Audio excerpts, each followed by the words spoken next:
Hoy vamos a hablar de este libro, Hasta que me mates.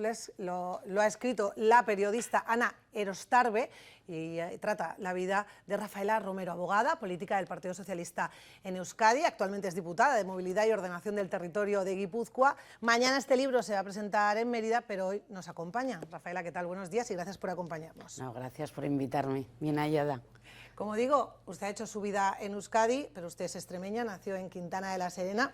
Y decía yo antes que en este libro usted se desnuda. Lo digo así porque cuenta en primera persona su vida, una vida marcada por la violencia machista que sufrió su madre. Habla de violencia física, de violencia sexual, de violencia emocional.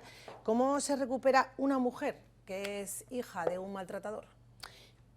Pues sanando, resistiendo y sobreviviendo. Yo creo que es la tónica de muchas mujeres de España que han vivido la violencia y que siguen viviendo la violencia y que, sin embargo, lo único que no tienen es la voz para contarlo, ¿no? Yo creo que de todo se sale, pero cada una necesita un tiempo para sanar y, en su caso, para hacer de su experiencia pues algo positivo.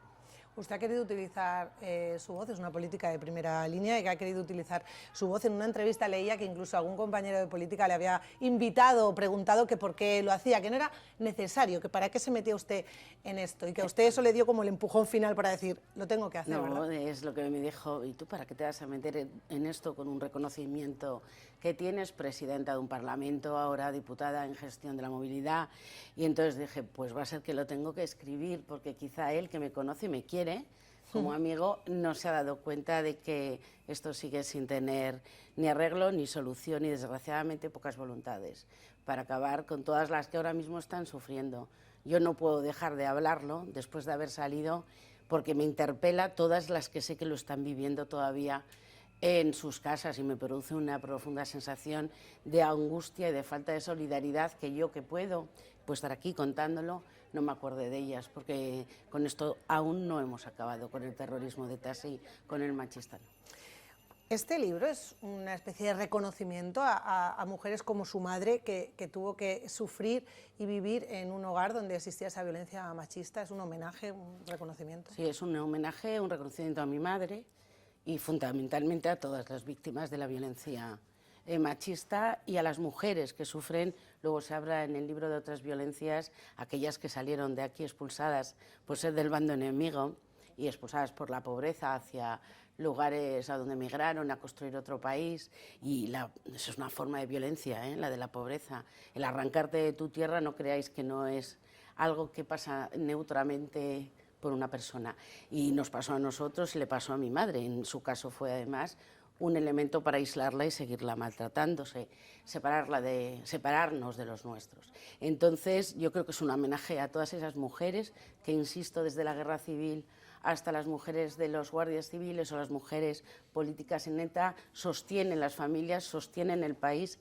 mientras sufren la violencia. Y yo creo que a todas ellas, y especialmente las que sufren una violencia que sigue teniendo una red de cómplices interminable, que es la machista, va por ellas. Y lo único, el mensaje que siempre lanzo, es muy fácil decir, sal ya, sal cuando pueda, pero que sepas que sale y te estamos esperando. Ahora sí hay una red para salir, pero no las hagamos sentir peor de lo que en este momento.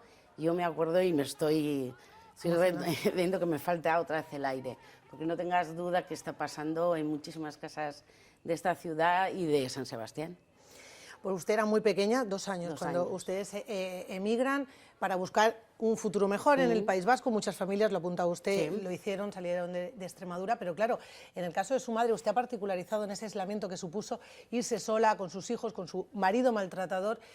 Se ha hablado mucho de ese aislamiento que intentan hacer todos los hombres maltratadores con sus parejas. En el caso de su madre, encima, fue un aislamiento geográfico, y la importancia de esa red y de no focalizar y responsabilizar siempre a las mujeres de por qué no piden ayuda. Pues a lo mejor el entorno, exactamente, el entorno también tiene responsabilidad. Cuando sale un policía, ¿por qué? Que hay que denunciar, sí, hay que denunciar, pero las circunstancias son distintas. Puede pasar ahora mismo con una emigrante de otro país, tanto de Ucrania como de Latinoamérica o de otros países, o una mujer española que haya salido y haya vuelto con un maltratador, que también las hay.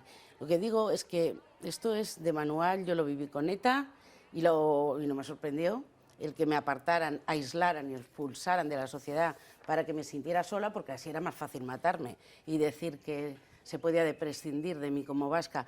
Pues eso hacía mi padre, se aprovechaba que mi madre no tenía lazos familiares, lazos identitarios o de reconocimiento entre la sociedad que había.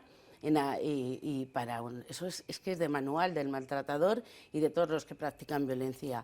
Aislamiento, apartamiento social y ejercicio de la violencia. Es cuando tienes dependiente a una persona y cuando puedes devastarla sexual, psicológica o físicamente. De manual, desgraciadamente. Hasta que me mates. ¿Por qué este título? Pues porque fue una de las frases en la que yo ya me enfrenté a mi padre y lo tengo muy marcado y no voy a parar de defender a mi madre hasta que me mates. Es la frase. Desgraciadamente es que hay muchas Antonias como mi madre, pero no tantas hijas o tantos vecinos o tantos familiares no llegaron a tiempo y las mataron. Y las van a matar y las siguen matando. Entonces yo ahí sí exijo una reflexión sobre las leyes y la cultura que existe, porque llegamos al maltratador, hay una ley que proteja a las víctimas con la red social, económica y de empleo, y llega a él, que puede ser condenado. Pero ¿dónde están todos los que permitieron que él llegara hasta ahí? O sea, ¿cómo se ha llegado a decir que no habían hecho lo correcto? ¿O cómo permitimos que todavía en medios de comunicación, en tertulias y en cualquier pronunciamiento público se minusvalore la violencia contra las mujeres? Eso con ETA no hubiera pasado, porque con ETA la ganamos cuando no solo la justicia actuaba contra el que mataba, sino también contra el que apoyaba, justificaba, alentaba ante la violencia. Entonces yo creo que ahí todavía estamos un poquito lejos de afrontar este problema como el problema de Estado que es. Violencia machista, violencia de ETA, lo hemos reflejado en ese libro. Usted ha vivido muchos años con escolta. Preparándome esta entrevista leía que usted ha dicho, yo creo que una persona siempre aprende de los dolores. ¿De cuántos dolores ha tenido que aprender Rafaela? Pues de muchos, de muchos.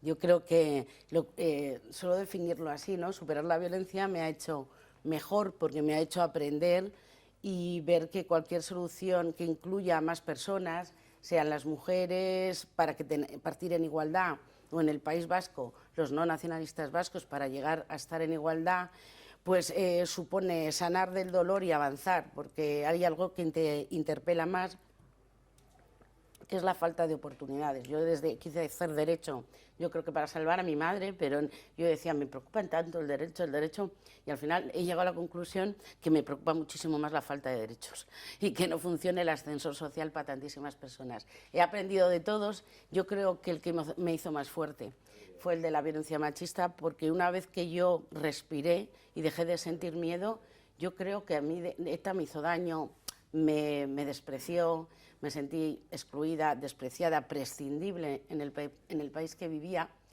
pero no les tuve miedo, y a mi padre sí. Entonces yo creo que a lo mejor interpelada y apoyada por ese sufrimiento, pues conseguí superar los otros dolores. De todas maneras, a mí lo de ETA me ha costado hasta cumplido 50 hace un año, ahora 51, me ha costado un poquito más sanar heridas. Ahora puedo decir que sí, pero me ha costado un poquito reconciliarme con un país en el que los amenazados eran parte del mobiliario urbano. Eso me costó un poco más. Rafaela, me ha dejado usted sin palabras. Le agradezco muchísimo la generosidad de hablarnos en primera persona, de la emoción que transmite y, como digo, de que se haya usted abierto así en canal para hablar de su historia. Hasta que me mate, se presenta mañana en Mérida, en su casa, en su tierra. Sí. Como digo, muchísimas gracias. Yo me quedaría hablando con usted toda la mañana, nos quedamos sin tiempo, pero ojalá volvamos a coincidir. Nada, gracias por hacerme un hueco y nada, que vuelva a mi tierra, o sea que no tengo nada más que momentos y para estar muy contenta estos 3 días. Muchísimas gracias. Continuamos nosotros el